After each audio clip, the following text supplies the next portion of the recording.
பணி நிரந்தரம் கேட்டு போராடும் ஆசிரியர்களை உடனடியாக பணி நிரந்தரம் செய்ய வேண்டும் என தமிழக வாழ்வுரிமை கட்சித் தலைவர் வேல்முருகன் கோரிக்கை விடுத்துள்ளார்.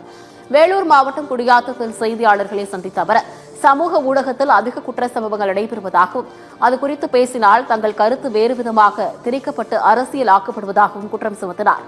தமிழகத்தில் ஜாதிவாரி கணக்கெடுப்பு போர்க்கால அடிப்படையில் முதல்வர் மேற்கொள்ள வேண்டும் என கோரிக்கை வைத்த வேல்முருகன், தேர்தலில் வாக்குறுதி அளித்தது போல் பணி நிரந்தரம் கேட்டு போராடும் ஆசிரியர்களை திமுக அரசு உடனடியாக பணி நிரந்தரம் செய்ய வேண்டும் என வலியுறுத்தினார். பள்ளிக்கல்வித்துறை அமைச்சர் அவர்கள் உடனடியாக ஆசிரியர் பெருமக்களுக்கு உடனடியாக தமிழ்நாட்டில் சுமார் 15,000க்கும் மேற்பட்ட ஆசிரியர் பணியிடங்கள் காலி இருக்கிறது. இது கருத்தில் கொண்டுதான் திமுக அரசு நாங்கள் ஆட்சிக்கு வந்தால் 15,000 ஆசிரியர்கள் காலியிடங்களை நிரப்புவோம் என்று அறிவித்தார்கள். அதற்கான எல்லா தேர்வுகளிலும் அவர்கள் தேர்ச்சி பெற்றிருக்கிறார்கள். அதனால் உடனடியாக அவர்களை தமிழக அரசு, மாண்புமிகு பள்ளிக்கல்வித்துறை அமைச்சர், மாண்புமிகு முதலமைச்சர் அவர்களை பணி நிரந்தரம் செய்ய வேண்டும் என்று கோரிக்கை முன்வைக்கிறேன்.